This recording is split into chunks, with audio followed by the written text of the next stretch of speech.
Henry Ford once said, "It is well enough that people of the nation do not understand our banking and monetary system, for if they did, I believe there would be a revolution before tomorrow morning." When it comes to modern banking, there is this thing that a lot of people think that they understand, and that is interest. You know the drill. You put your savings into a bank account, and then the bank rewards you by giving you a percentage of that money back every single year. And this sounds really good, right? Well, this is actually the huge lie. This is a lie that both the bank as well as the government are responsible for. The lie that is saying that you're earning money when in reality you are actually losing money. So in this video, let's uncover this lie, and let's also talk about different ways of securing your money instead of just keeping it in a regular bank account. Before we do get started, I think that earning interest on a bank deposit is a modern day invention with the modern banks. But the reality is, this is actually something that's been around far longer than any of us. The earliest records we have of interest go all the way back to 3000 BC. In ancient Mesopotamia, they used to keep meticulous records carved in clay tablets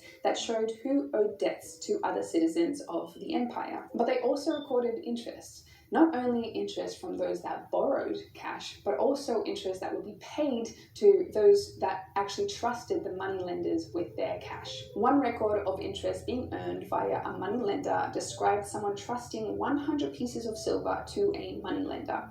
Each 4 years, the moneylender would pay them a rental in interest of an additional 25 pieces of silver. In modern terms, this would equate to someone paying 25% interest every 4 years, which would be 6.25% in interest per year. So how does this ancient rate compare to today? Well, in the majority of the industrialized world, there is actually a roughly 1% interest rate on your bank deposits. At the time of recording, the highest interest rate that you can earn in the US is 0.6%. In Germany, it is recorded as 0.47%, and in Australia, which is considered quite high, it is 1.35% interest per year. So this is much lower than our ancient ancestors could expect. But even in Australia, they tell you that you're going to be earning 1.35% per year interest on your savings. This is actually a lie, and you're losing several percent every single year. Per year interest on your savings. This is actually a lie, and you're losing several percent every single year.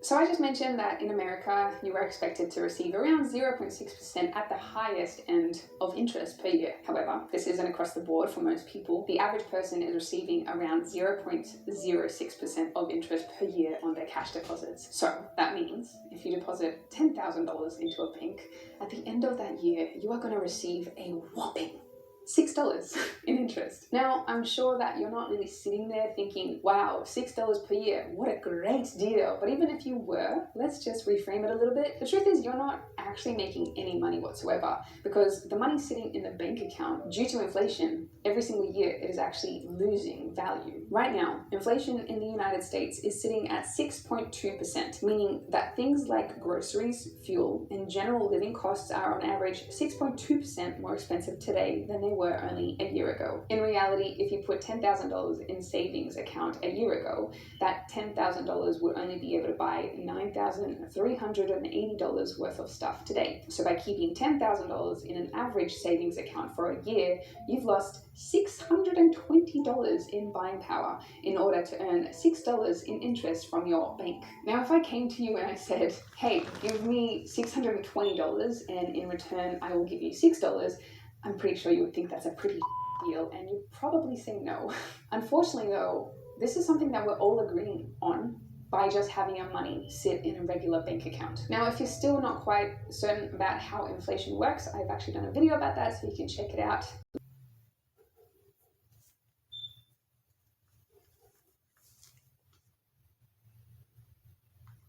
So it's time to talk solutions, because I think all of us here watching, we're a clever bunch and we want to take control and matters into our own hands. The actions of all of us individuals to take control of our finances is petrifying to authorities, which is just so exciting to me. Your individual actions will create such a huge ripple effect, because it is going to shake up industries that have previously not been questioned. So of course, this is not financial advice. You have to figure out what is right for your own personal situation. I'm just going to be sharing in things that I've personally done myself in order to ensure that I get better interest rates on my savings, my hard-earned cash. So the very first thing I want to talk about is precious metals. You already understand that by keeping your money in a bank account, you are losing money every single year due to inflation. Now, let us look at this in comparison with precious metals. Let's say I had $10,000 in a bank account in the year 2000.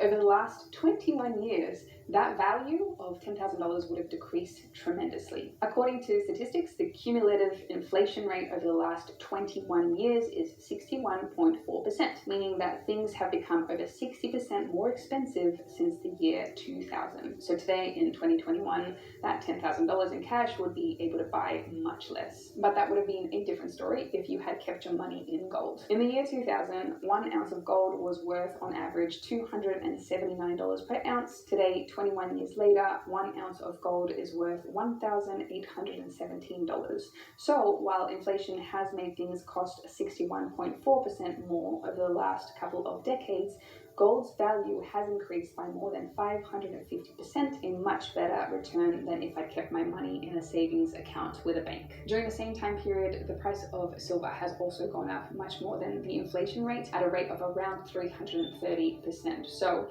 over the last 21 years, if I had kept my money in precious metals, it would have been a much smarter thing to do than just keeping it in a bank. It could be something for you to look into if you'd like to explore the options of keeping your money or a portion of your money in precious metals. There are a ton of places that you can actually buy your metals through. You can actually have your precious metal either delivered to you, or you can have them stored in vaults around the world.